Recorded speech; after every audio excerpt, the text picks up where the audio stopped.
René Santiago, Pericano, você ficou de falar sobre um acionista da SAF do Galo, que está com problemas e o Galo cobra explicações. Eu não falei no vídeo? Se não, era sobre o Daniel Vorcaro, essa questão envolvendo o aporte de 300 milhões de reais. Fred, no meio do ano, procede? O Galo vai comprar ele ou vai rescindir o contrato?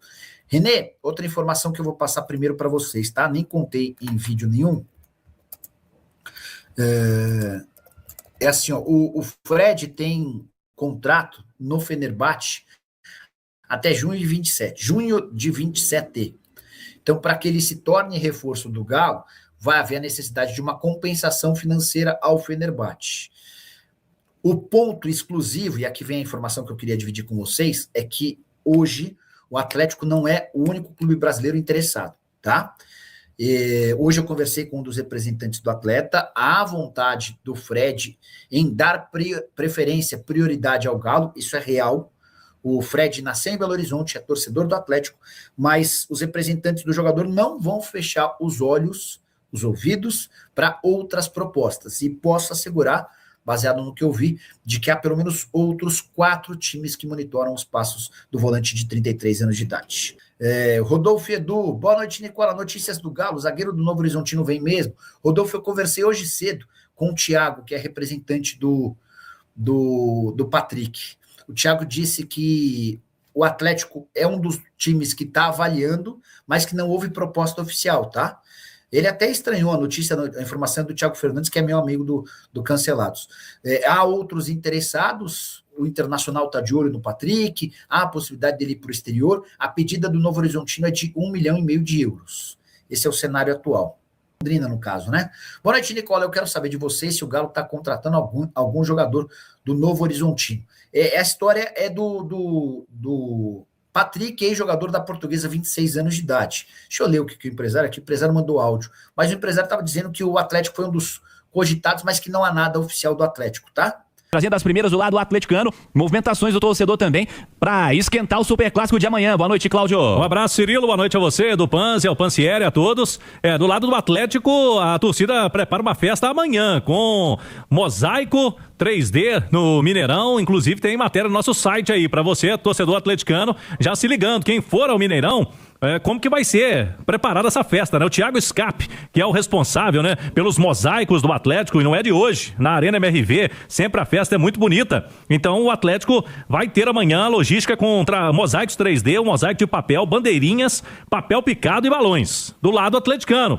A torcida atleticana, é bom destacarmos, vai ficar ali no setor laranja, pelo portão F, o acesso da torcida atleticana, setor laranja totalmente do Galo, e como você já disse, Cirilo, haverá divisão ali, tanto do setor roxo, quanto também do setor que hoje é o verde, do Mineirão, ali no meio do campo, né, dividindo com a torcida do Cruzeiro, metade dos setores, né, do verde e roxo para a torcida do Galo. Então a festa que a torcida do Atlético prepara para amanhã. Hoje, o treinamento reservado agora à tarde na Cidade do Galo, concentração. Eu estive lá mais cedo no Rádio Esportes, na porta da Cidade do Galo. O clima era de muita tranquilidade, né? E alguns torcedores ali passavam, queriam observar um pouquinho lá dentro. Tinha mais movimentação ali na base, né, do Atlético. Hoje, inclusive, teve um amistoso do time Sub-20 contra o Coimbra Sub-20, deu Galo 3-2.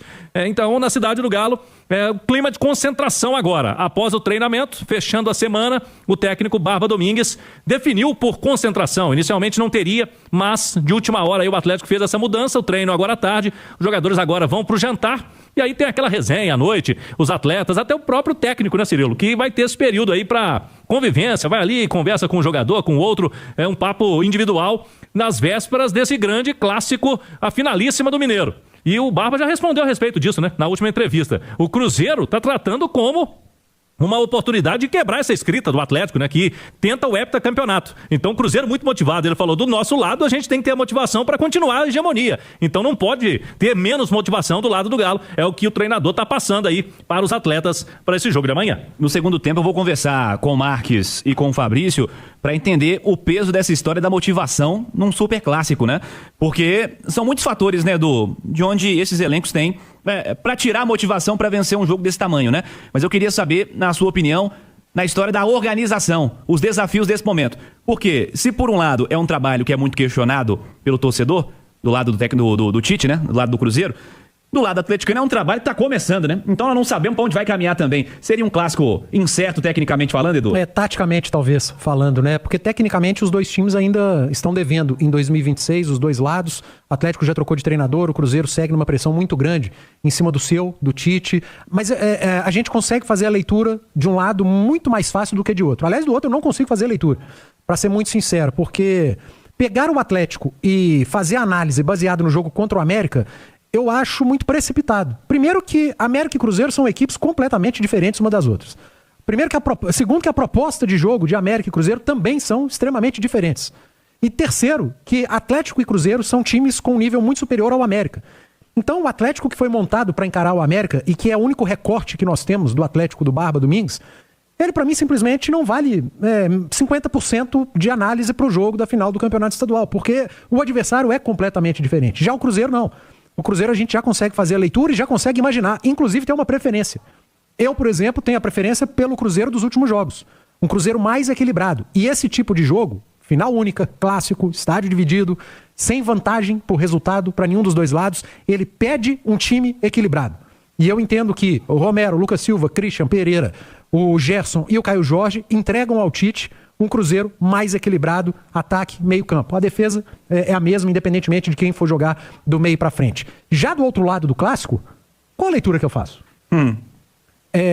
Preciado vai na direita, já que o novo treinador falou que ele jogou com um problema no tornozelo? Eu não sei, eu não cravo. Alonso segue como zagueiro ou volta o Vitor Hugo, que não jogou por conta de um problema? Porque ele havia jogado antes com o Lucas Gonçalves. Meio de campo. Vai repetir a dupla de volantes, Franco e Maicon, ou traz o Franco para lateral, se não for usar o Preciado, e traz uma novidade para o meio? Que pode ser um Cissé? Pode. Pode ser um Tomás Pérez? Quem sabe? Por que não? Mantém-se a dupla de meias? Scarpa de um lado, Vitor Hugo do outro, ou um desses vai fazer o lado do campo, o outro vai ficar centralizado? Como aconteceu no segundo tempo? Foram 3 desenhos diferentes do Atlético no segundo tempo contra o América. Como que eu vou ler esse time no segundo jogo do novo treinador, numa final de campeonato contra um adversário do mesmo nível técnico? Eu, sinceramente, eu não sei o que o Barba vai mandar. Isso é bom pra quem? Eu entendo que não é bom nem pro Atlético e muito menos pro Cruzeiro. Por que não é bom pro Atlético ter esse mistério todo? Porque eu acho que o próprio Barba Domingues tenha tido dúvida durante a semana do que fazer, de como montar esse time. Talvez ele tenha montado durante a semana 1, 2 ou 3 Atléticos, vamos dizer assim, para escolher um para iniciar o jogo. Eu não sei se esse é o melhor caminho, até porque é um início de trabalho. E por que isso é ruim pro Cruzeiro, essa dificuldade de leitura? Porque você não sabe quem você vai enfrentar. Você vai marcar uma dupla de ataque? Você vai marcar um quadrado no meio, um losango, ou então uma trinca de meias. Você vai marcar 2 pontas, apenas um ponta. Você vai atacar um time que vai ter 2 volantes, que vai ter apenas um volante entre as 2 linhas. Vai ter um lateral improvisado, um lateral da posição. Vai ter 2 laterais que sobem muito, ou laterais que ficam mais. Então, cara, de um lado a gente tem quase a certeza. Do outro a gente não tem nenhuma certeza do que vai acontecer. Então são ingredientes que eu julgo serem interessantes para a partida e que eu já falei aqui, repito, disso eu estou muito convicto. Jogo amarrado, final única. Eu entendo que as equipes entram em campo muito mais preocupadas em não tomar o primeiro gol do que em fazer o primeiro gol, e eu acho isso absolutamente normal. Então, eu tô fazendo a leitura de um jogo amarrado ali, talvez com poucos gols, quem sabe caminhando para uma decisão nas penalidades. Aí haja coração. Haja coração, amigo. Mas enfim, é um lado que me traz mais certeza e que me faz concordar com as últimas escalações, contra um lado que me traz dúvidas, dúvidas e dúvidas. Tipo isso aí. Daqui a pouquinho nós vamos conversar mais com o Pansieri e com o Rezende para entender esse desenho de time, né? Do Atlético, time do Cruzeiro, para esse fim de semana. Você que tá no YouTube, participe conosco. Itatiaia Oficial. Hora de falar sobre os clubes do Brasil com mais jogadores estrangeiros. Você tem alguma mínima ideia de qual time tem mais gringos em seu elenco? Com a lembrança de que é permitido atuar com no máximo 9 jogadores estrangeiros em partidas do Brasileiro e da Copa do Brasil. Acertou quem respondeu que o time com mais estrangeiros é o Botafogo. São 14, 5 a mais do que o permitido. Nessa conta de 14, já estou incluindo 3 atletas que atuam no principal, mas também são recorrentemente utilizados no sub-20, o goleiro Lora, o lateral Hernandes e o atacante Kadir, que é panamenho. 14 estrangeiros, já estou incluindo a chegada do Ferrarese, liberado pelo São Paulo, para realizar exames médicos e assinar contrato por empréstimo até dezembro. Daqui a pouco eu falo sobre a economia do Ferrarese no São Paulo. Antes, completar sobre os clubes que estão logo atrás do Botafogo nesse ranking de clubes com mais jogadores estrangeiros. Depois do Botafogo com 14, o segundo time com mais gringos é o Atlético Paranaense, 12 jogadores. Grêmio, Remo, Internacional e Fluminense aparecem com 11 gringos cada. E o Galo está mais perto de um reforço muito importante. Informação do Guilherme Frossard dá conta de que Fred, ex-volante da seleção brasileira, do Manchester United, entre outros, está se acertando para chegar à cidade do Galo na metade do ano. O contrato dele com o Fenerbahçe se encerra em junho. A partir daí ele já pode assinar um pré-contrato para se mudar para onde bem quiser. Fred nunca escondeu o carinho e a vontade de jogar no seu clube do coração.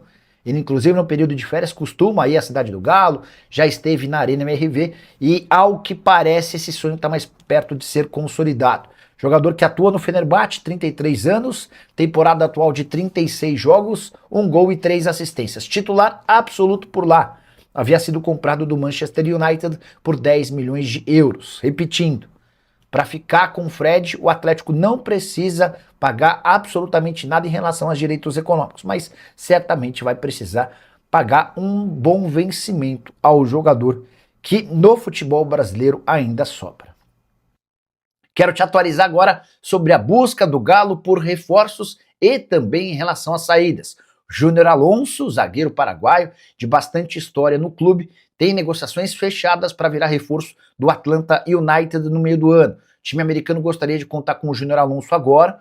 O Atlético pediu pela continuidade do jogador pelo menos até julho, quando ele vai ser liberado para defender a equipe dos Estados Unidos. Se tem gente saindo, a busca por reforços continua. O zagueiro Patrick é uma das possibilidades. O Thiago Fernandes, meu amigo e setorista do Galo, afirmou que existem tratativas. O que eu consegui apurar é de que o Patrick, do Novo Horizontino, jogador de 26 anos de idade, titular absoluto do finalista do Campeonato Paulista, foi sugerido para o Atlético Mineiro, para o São Paulo, para o Santos, entre outros clubes. O Galo foi avisado de que precisa pagar 1,5 milhão de euros para comprá-lo. A tendência é que o negócio saia com outro clube. O Atlético gostou da sugestão, mas não avançou, não passou até agora desse oferecimento. E a ideia dos representantes do jogador é de que o Patrick deixe o Novo Horizontino. Não se descarta a possibilidade dele jogar no exterior. Existem alguns movimentos nesse sentido, embora várias das janelas de fora do país já tenham sido fechadas. Só para completar, registrar aqui outra notícia que agitou torcedores do Galo diz respeito a Fred, volante de 33 anos de idade, que pertence ao Fenerbahçe. O jogador tem contrato até junho de 2027 no time turco, mas tem feito enormes esforços para virar reforço atleticano na metade do ano. E existe muito otimismo entre os acionistas do Galo de que esse negócio possa ser sacramentado para que ele, a partir de julho, com uma compensação financeira ao Fenerbahçe, seja contratado. O jogador está avaliado hoje em 6 milhões de euros. É óbvio que o Atlético não vai pagar tudo isso por um atleta de 33 anos de idade, mas existe sim a convicção de que o martelo possa ser batido. O Cebolinha termina em dezembro, a partir de julho ele já pode assinar um pré-contrato. O Cebolinha tem deixado bem claro que não tem a intenção de renovar, mas isso tudo muda, né? Porque, por exemplo, enquanto o Felipe Luiz era o técnico, por mais que viesse jogando bem e estava jogando bem, o Cebolinha não conseguia ter regularidade, não conseguia ter sequência. A impressão que se tinha de que sempre o Plata e o Samuel Lino, por mais que não fizessem nada, sempre estavam à frente do Cebolinha. Isso incomodava bastante o Cebolinha. Agora, com a troca no comando, vamos ver como é que o Cebolinha sai com o Leonardo Jardim, enfim. Meio que reseta toda a situação, né? Todo mundo começa do zero para mostrar serviço para o novo técnico português. Guimarães, Rafael Molina tá por aqui, Fred vem mesmo pro Galo, Alonso de saída no meio do ano. Cara, o Alonso especulam que vai sair desde o começo do ano. Galo contratará 2 zagueiros, Juan fica ou sai. O Juan tem deixado excelente impressão, tá? E aí é uma boa notícia para o torcedor do Galo. Ontem eu estava escutando o boletim do Igor Tebe Assunção, lá na Rádio 98, e o Iguinho estava contando que o Lianco voltou a treinar com bola, né? E existia a expectativa até de que ele pudesse estar à disposição para a final. Aí eu mandei mensagem para uma pessoa, para o pai do Lianco, né? E falei, e aí, tem alguma chance? E o pai do Lianco estava contando que o filho está obcecado com a ideia de participar da final, tá? Tá decidido tá fazendo possível e impossível, recuperação Natal, Ano Novo, não teve férias, porque ele vislumbrou que se desse tudo certo e o Atlético chegasse à final, talvez ele pudesse voltar justamente na decisão. Que pode ele dar esses presentinhos, especialmente quando o Atlético vence, né? Galo que faz no domingo a final do Campeonato Mineiro contra o Cruzeiro, Muitos problemas com venda de ingressos ao longo do dia. Não sei se o Leandro conseguiu ingresso para a decisão do Mineirão, mas muita gente reclamando, tá? Da dificuldade na compra desses ingressos. Obrigadão, Leandro. Daqui a pouco aparece um novo membro. O Tim Mazuco fala sobre Fred no Galo. O Tim, essa informação foi trazida hoje pelo Frossar. O Frossar estava contando que as coisas deram uma avançada. E aí eu vou resgatar uma entrevista que o Paulo Brax deu recentemente. O Paulo admitiu que tentou muito a contratação do Fred. É um desejo pessoal do Paulo Brax, é um desejo pessoal dos acionistas e é uma vontade do próprio Fred. Volante de 33 anos de idade, aquele que já jogou na seleção, no Manchester United, o contrato dele está terminando lá no Fenerbahçe. E tudo se encaminha para que, de fato, ele seja contratado na metade do ano. Um baita reforço, tá bom?